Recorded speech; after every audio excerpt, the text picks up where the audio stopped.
Hello, and welcome to the From Toxic to Healthy, Healthy Relationships Masterclass series. I'm your host, Jen Youngquist. Today I'm speaking with Joyful Living Coach Bex Burton. The topic of our discussion today, true love for people pleasers. Welcome, Bex, and thank you for being part of this important conversation. Hi, Jen. Thank you. Hello, everybody. So let's get started by you telling us a little bit more about who you are, what you do, and what got you into it. Sure. Sounds good. Try to keep that concise. So who I am and how I started, what got me started.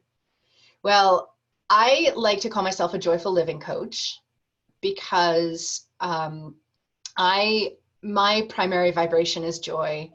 And there have been several times in my life where I have been so out of alignment with myself and my true nature that I've lost my joy. And that has happened for me in and out of relationship. The fact that it happened in relationships so many times repeatedly was one of the main reasons why I chose to reflect inwardly and discover what it was that was preventing me from carrying on a loving, lasting partnership into, well into long-term status. And, through that time of inner reflection, I reconnected with my authentic being. I reconnected with my joy, my passions. As a cherry on top, I attracted an extraordinary man. He's my husband to this day. We've been together. We'll be celebrating 9 years together this June. And, and that whole journey and uprooting my life, midlife, changing careers, moving across the country, which happened after I met my husband, prompted me to change careers from movement and dance into the world of coaching. And I was so inspired by the love that I attracted. I was motivated to learn everything that I could possibly learn about love and trained to be a love coach. And following that path was beautiful, and I was definitely divinely nudged. At the same time, for 4.5 years onto that path, here I am again. I've lost my joy, and I've lost my joy not only in on my path, my career path, but I've also lost my joy in my relationship. So there I am again in another situation where I am begged of the universe to reflect inwardly and really look at what has got me so off my path that I've lost my joy. And and now that I'm in this relationship with an extraordinary man, it's far too painful for me to just go do business as usual, which in my previous relationships was, oh, I've lost my joy, I've lost myself, flip the table, walk out, I'm done. But in this relationship, that wasn't an option because the love that we share is so great and this person is so great. And I recognize that I have a tremendous responsibility to not only my partner, but the relationship that we've created to find my joy again. So, at the end of the day, what I believe, and we all probably agree to this, that, we are the common denominators from relationship to relationship to relationship. And as we are on our journey to attracting extraordinary lasting love, every person that we engage with, every partner, every boyfriend, every long-term relationship, every first date, every wink across the room in a fleet of a second is an opportunity for us to learn and grow from our own reactions and our own responses and our own ways of being in the container of relationship, whether it's an official container or not.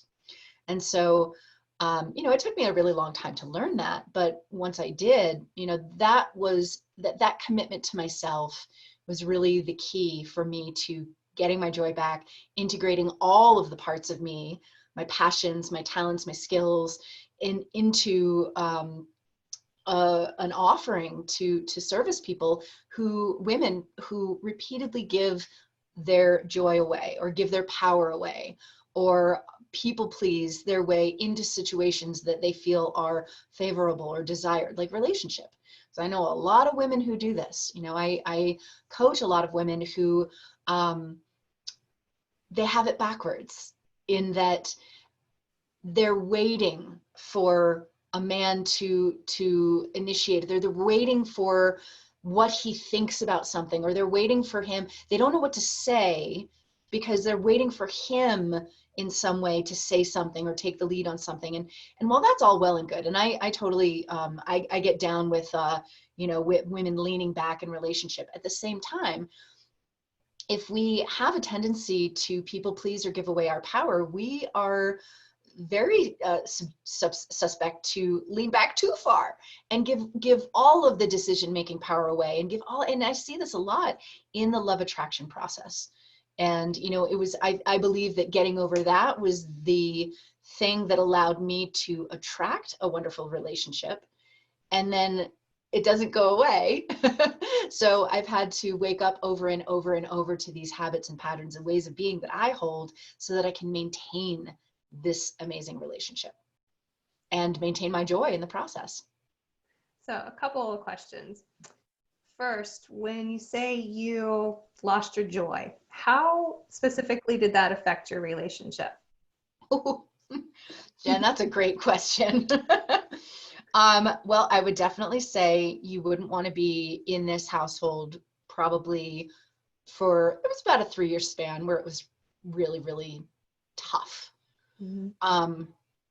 Losing my joy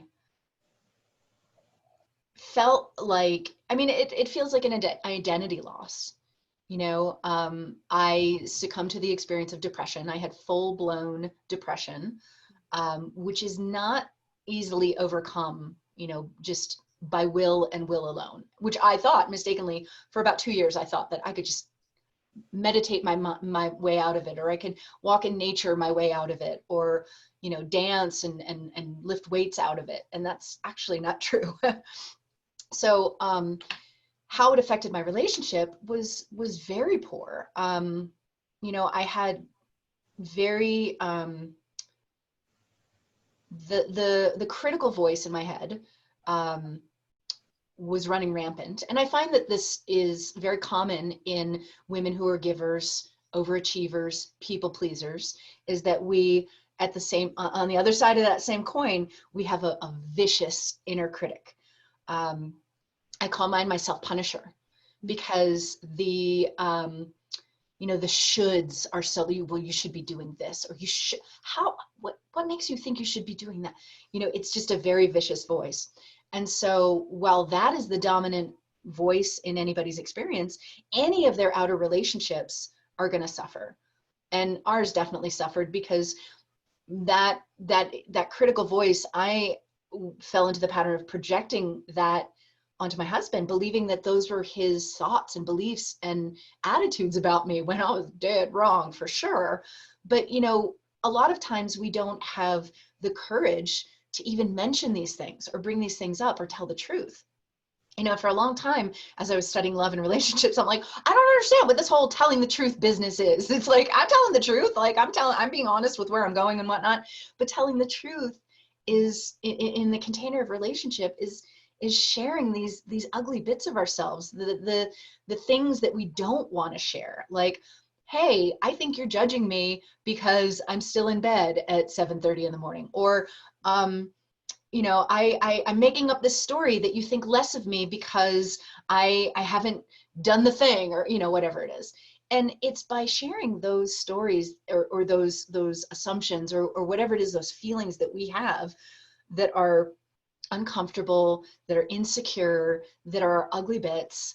But in sharing those, that is what it truly creates intimacy. And I think that that's something that for me, I had lost for a very long time in my journey to attracting love. Like, I didn't get it. Even as I attracted an incredible partner, I had done enough work to attract an incredible partner. But there was this swath of learning and growing that we've done together to understand that, yeah, like we must talk about the pain. We must talk about the inner punishment. So how did it affect my marriage? Well, we fought, we argued, we got in conflict a lot. And, the wonderful thing is that I have a partner who is committed to mending our relationship, as am I. And I think that this is another thing. I know you didn't ask this, but these are just nuggets that I would love the audience to hear, is that nobody's perfect. We all come to relationship with our insecurities and, whatever patterns and ways of being. Maybe it's people pleasing, giving away our power. That's not going to go away just because we attract a like-minded, high vibration relationship. But what we choose to do with that is really how we grow intimacy, how we grow relationship. And I feel like I had another point there, but I'm going to let that go. It'll come back. So what you're saying, or maybe help me connect the dots here. When you got your joy back, how did that help? Did that help get rid or tame those negative thoughts? Or because you were in a better space, you were able to get more control over them? How does that work? Yeah, that's a great question. Well, for me, getting my joy back was definitely a journey that was supported in many ways. I had recruited a team of wellness that included healers, coaches, therapists, medication. There was a lot that contributed to me turning the corner. Mm-hmm. And meditation has been a huge part of that as well. I find that meditation it's kind of like a secret magical tool that if you don't know too much about meditation, one might think, oh yeah, I sit down and I try to think about nothing for 10 minutes or an hour. But the truth is, for me, my experience of meditation, the prolonged cumulative benefits that I receive from sitting and allowing the space for nothing, just simplicity, for breath, for presence.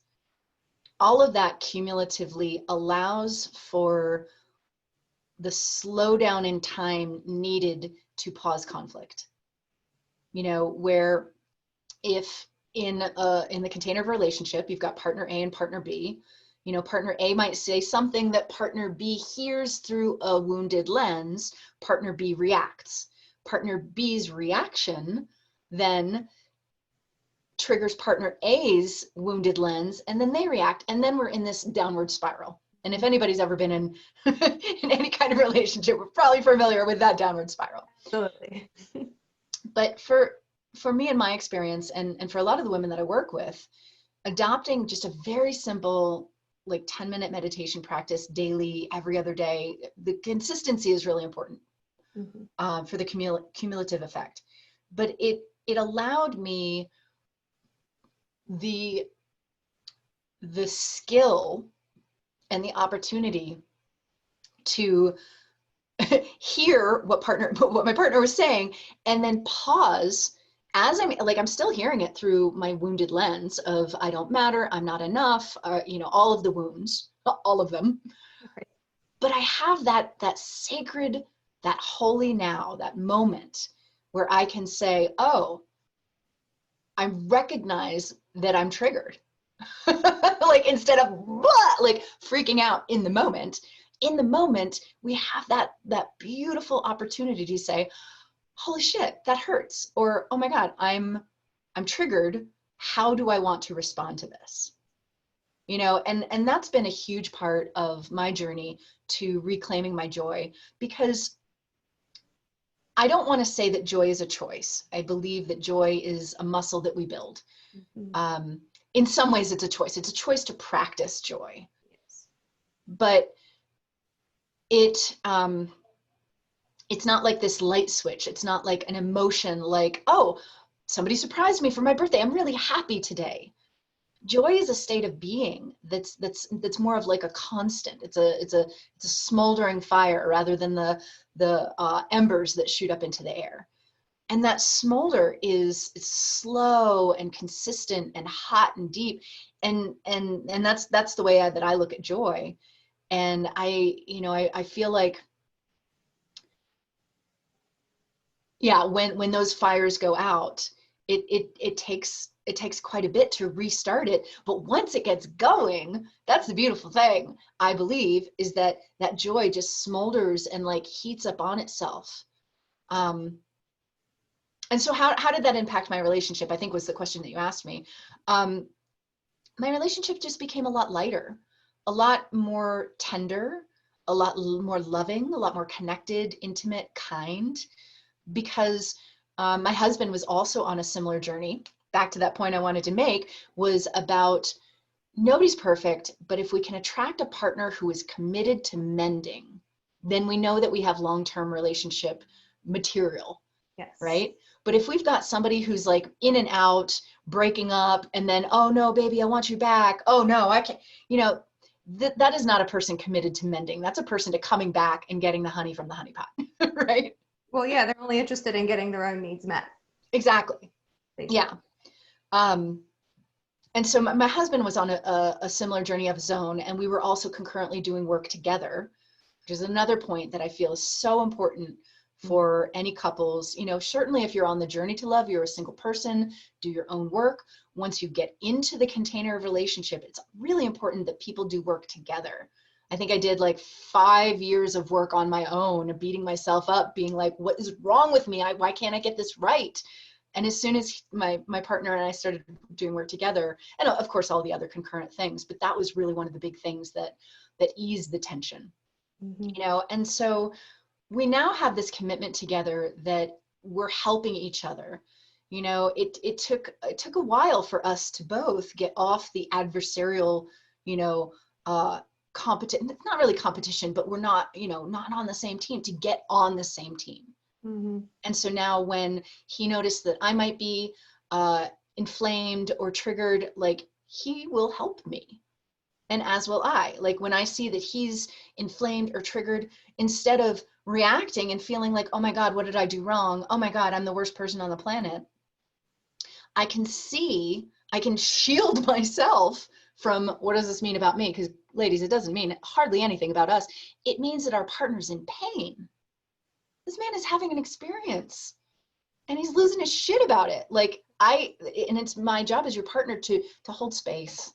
I may not have to do anything but listen, or say, wow, babe, like I can tell that really upsets you. How can I be here for you? What do you need from me? And that is one of the hardest things to do when you yourself are triggered as well. Girl. Seriously. Yeah, I remember an argument I had with my husband, who is one of the most smartest, reasonable people that I know on the planet.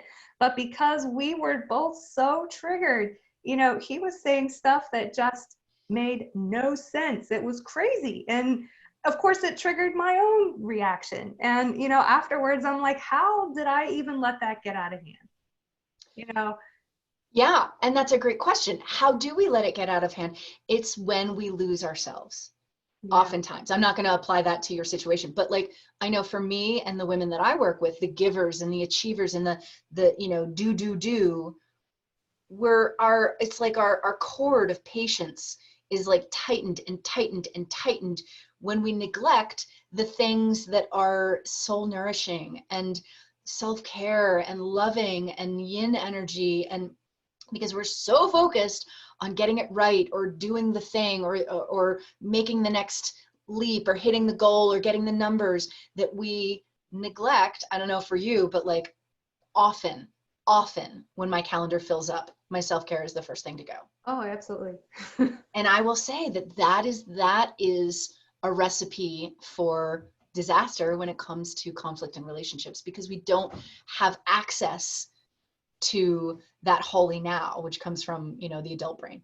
We're just sucked in. It's like this gravitational pull to our primitive self, to the wounded child self that's like, oh, not me. No, I didn't, Yeah. But when we allow ourselves, when we afford ourselves the time with self, the quiet time, the walks in nature, the dancing in the living room, the, whatever it is that is your medicine for you, it soothes our nervous system, so we're not on such high alert I think a lot of us walk around, back in like the 2000s when there was like the orange alert, the red alert, like the system for, was it like the, I don't know, weapons of mass destruction, that other world crisis 20 years ago. So many of us walk around on orange alert, where just like somebody could say like, hey, I really like your shoes.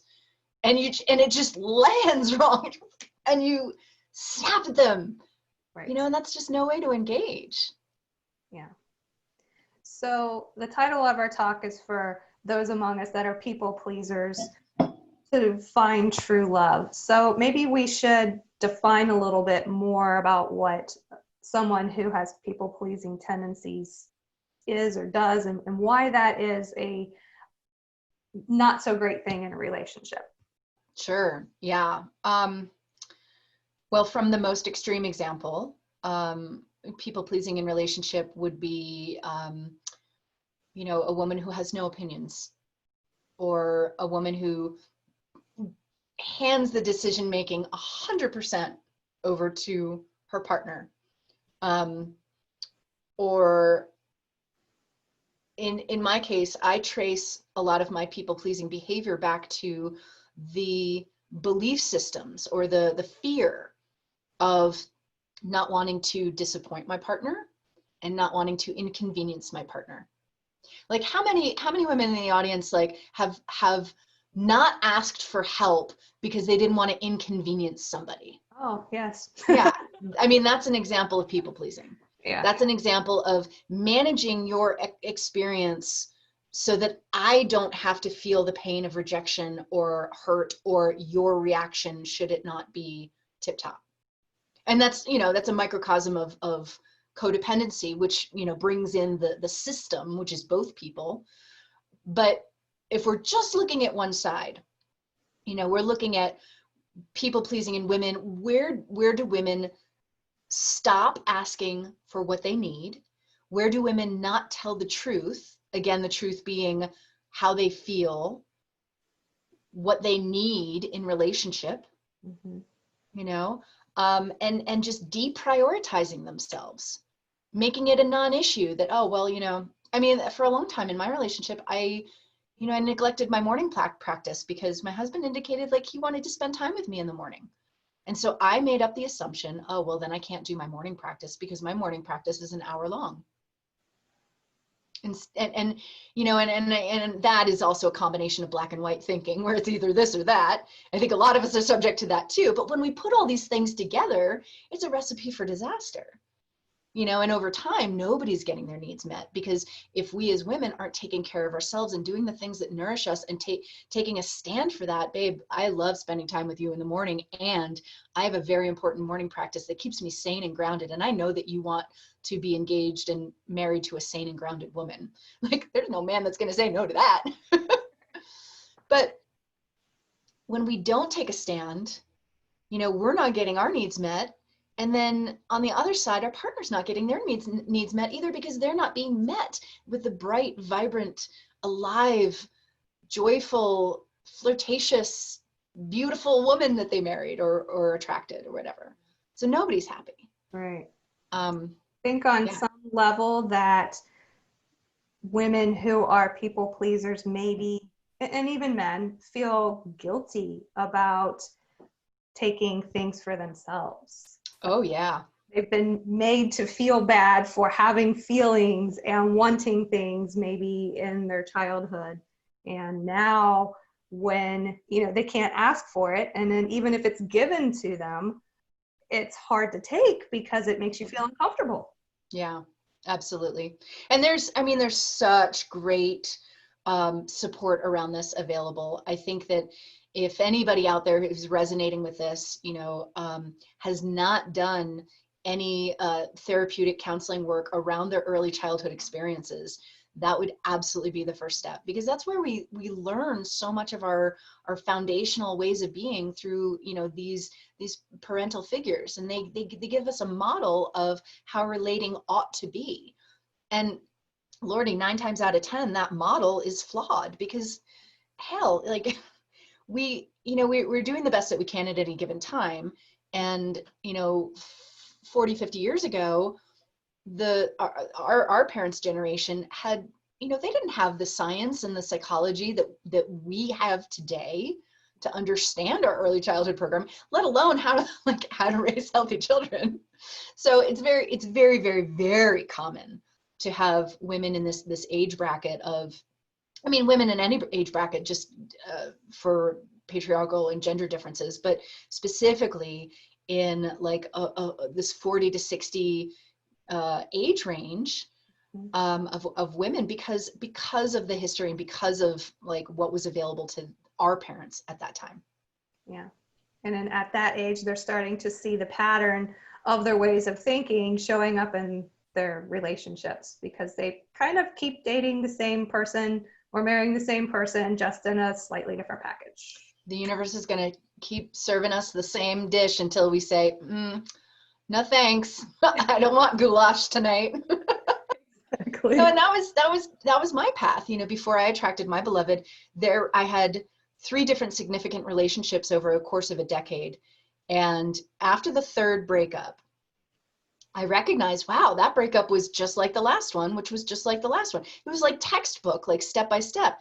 And that was, the beginning of my journey, where I was like, well, I'm the one in the middle of all of that. These are 3 very different men. So giddy up, let's go. Let's figure this out. So let's bridge the gap of the true love piece. So how does someone that is in this codependent mindset go about making the changes she needs in order to invite in that true love, or even to be able to recognize it when it comes her way? Yeah, that's a great question. Well, first step would be, past reflection and recognizing any patterns that are a golden thread between relationships. Recognize if you're a serial monogamist, if you've gone from relationship back to back to relationship, back to back to if you haven't spent a lot of time as a solo independent woman, then that would be a step to take.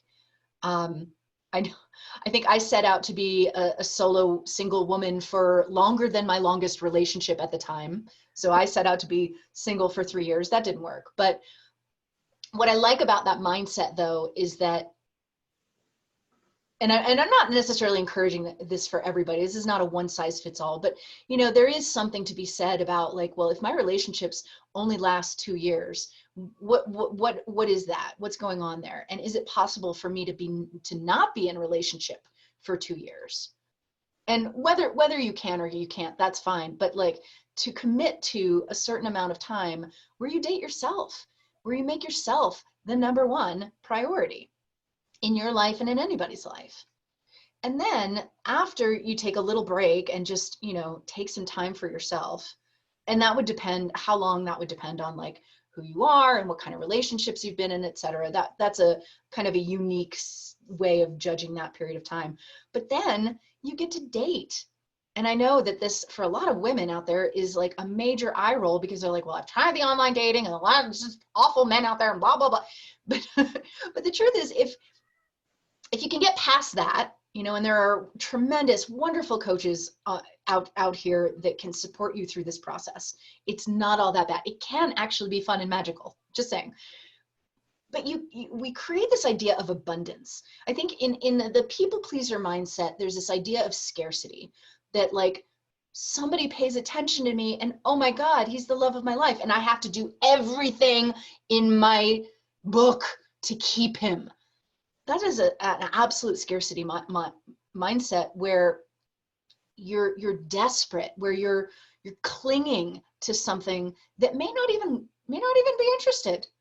Versus if we can take the people pleaser mindset and shift it on its head and say, I'm a woman of worth, I'm a woman of value, I'm a big fucking deal. I know I didn't ask if I could swear on this, I'm sorry. I'm a BFD, and I am the gem, I am the treasure, I am the prize, I am the flame, they are the moth, and then we can begin to entertain multiple men, not sleep with multiple men, that's not what I'm saying, but just entertain multiple men, get to know multiple men, like let the process be slow. It doesn't have to be lightning fast. It can be, don't get me wrong, but it can be enjoyable, and you can slowly get to know people. The more you put off the physical intimacy, the more you put off that physical bonding that happens, that makes us kind of, you know, go off the rails really early on. So if we push that out and just entertain 2, 3 men at a time, it doesn't have to be a dozen, but it helps us create this idea of abundance, that men are coming to us because we are so freaking amazing. We women, I mean, Beyonce said it, we rule the world. So silly. But it's true, it really is. And when a man sees a woman of high value, of high worth, and is attracted to her, there is no stopping him. He will drive through snowstorms. He will F the rules of a pandemic. Like, I mean, like, a man in pursuit is, don't get in the way of a man in pursuit. All right. So I hope those steps make sense. Yeah. Well, I mean, the biggest thing is we don't need to settle for the first thing that comes along. Right. And a lot of times, because of that scarcity mindset, you know, we think that this is the best there is, or the best that we can do, or that the clock is ticking, you know, and so we tend to latch on to the first thing that comes along and seems to be, you know, a good deal. Yeah.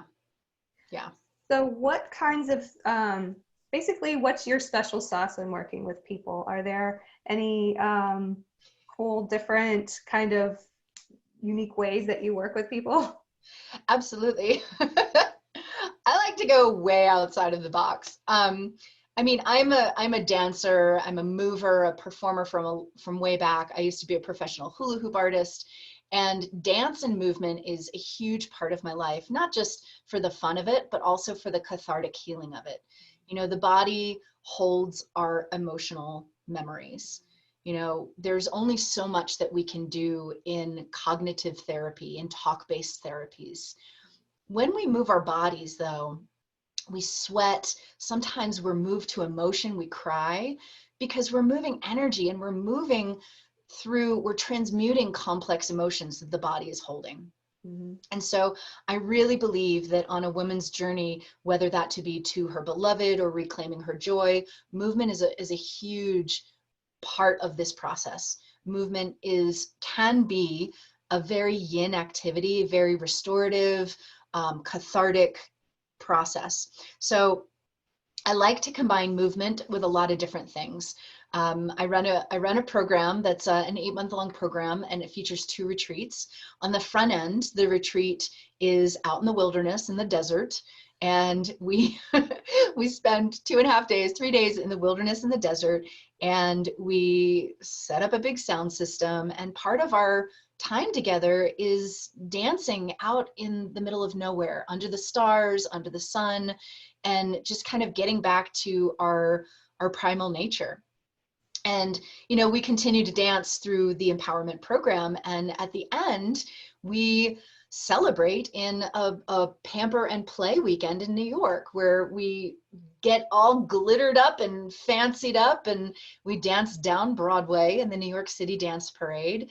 And then we spend a day at the spa and have brunch. But the reason why we do this is because there are so many women out there who would never dream of leaving their family or taking a weekend off of work, or, you know, for something as frivolous as a dance party or a glamping trip, or, you know. And when we start to make ourselves a priority and say, yes, I want this experience, and I am worthy of this experience, we start to raise the bar on our own worth and value, and the universe begins to reflect that back to us, you know. And on top of that, a woman who is in her joy and having fun is wildly magnetic. So that's another reason why we do a lot of dancing. Sounds fantastic.